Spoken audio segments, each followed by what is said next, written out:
What is going on, everyone? Welcome back to another SGN video where it's all sim all the time. Today's video, we are bringing you the best wear and tear sliders for college football 26. Now, full disclosure, if you watched or have checked out my gameplay slider video, the wear and tear sliders in that video is the same in this video. The reason I'm making this video is to go more in depth as to why the wear and tear settings are set how they are, and I'm also targeting folks who might use their own sliders or somebody else's sliders but are looking for some inspiration at the wear and tear side of things, and that's what this video is for. So if you already have my wear and tear sliders from the gameplay slider video and you do not care why I set them how I did, I'll save you some time. You don't really need to watch the rest of the video. Now, if you are still going to be here, I want to say thank you for checking out the video. I appreciate that. If you are new to the channel, subscribe to the channel, man. Help me out. We are creeping up on 19,000 subs. It has happened in a blink of an eye. You guys have been supporting the channel like crazy. Means so much to me. Thank you.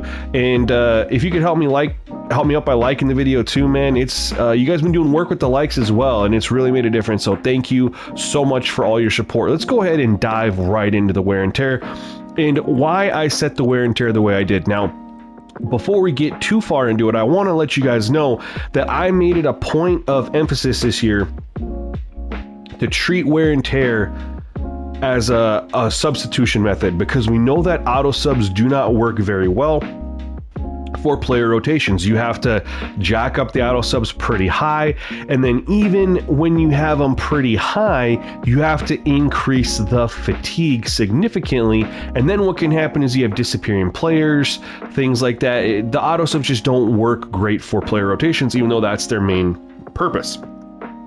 Wear and tear is a great tool that you can utilize for managing players' health, but it's also great for managing players' rotations. And so the purpose of this set was I wanted to increase the amount of wear and tear an individual player would have taking on basic hits. So that's why we have normal tackle increased a little bit over default 50, but I really wanted to make the bigger hits feel more impactful. So if you have a wide receiver getting hit as he's going across the middle, or a running back that gets hit stick, like, they're gonna have to sub out of the game. I mean, you got the most value that you could get really outside of going up to 100.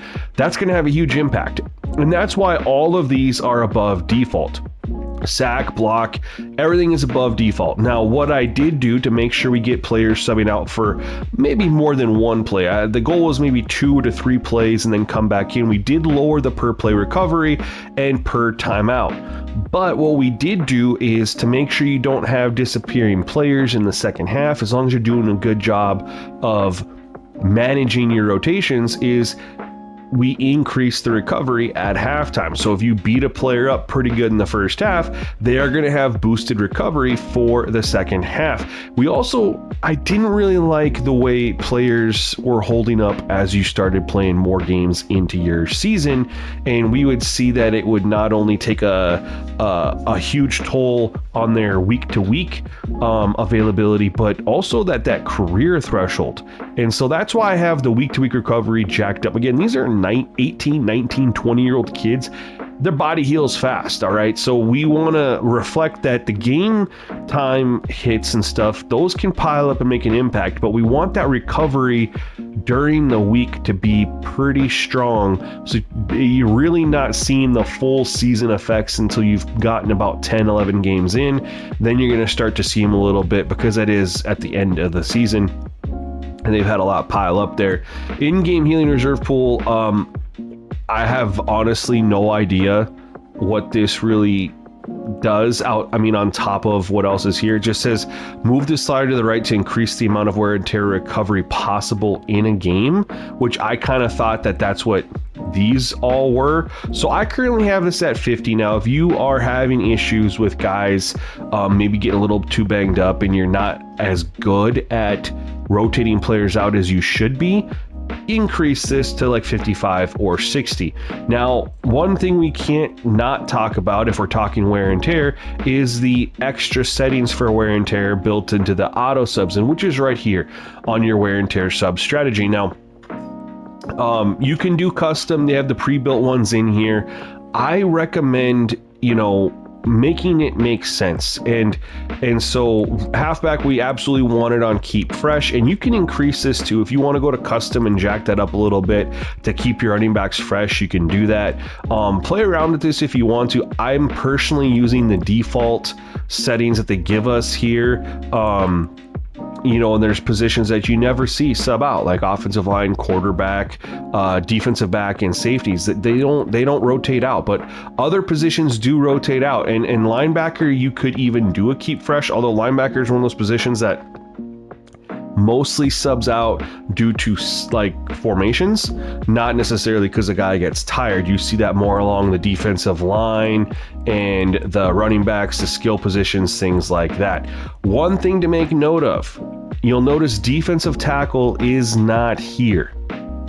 However, if you go into a game, you can pause the game. Auto subs are in Dynasty games in the pause menu now. You can go to your defensive end. You can set the auto sub, but it will not stick. But you can then set your wear and tear strategy for your defensive tackle in that screen. You can also do it from the substitution menu on the coach strategy pad as well. So make sure you don't forget your defensive tackles. Highly recommend go and keep fresh. And I didn't mention it before, I don't believe, but I'm on default 50 fatigue. Raising fatigue impacts gameplay. We already have these wear and tear kind of jacked up pretty high for player rotation, so I didn't really want to mess with fatigue as well. But that is the methodology and the reason why I have my wear and tear the way it is. It's designed to make sure you have to rotate your players accordingly during the game, but that you're not going to have that huge impact week over week. Even if you grind a guy out 1 week, because that 75 recovery, he'll be ready to go next week, which is more accurate to what we see with these younger kids in today's college game. You look at how many carries Genty had last year as a perfect example. But anyway, guys, these are my wear and tear sliders. This is why I set them the way I did. I hope this helps, answers any questions if you had it, or gives you some insight on how to set up your wear and tear if you want to deviate off of these. Otherwise, that's it for this video. Let me know what you think in the comment section below. Otherwise, stay tuned to the next one. Peace.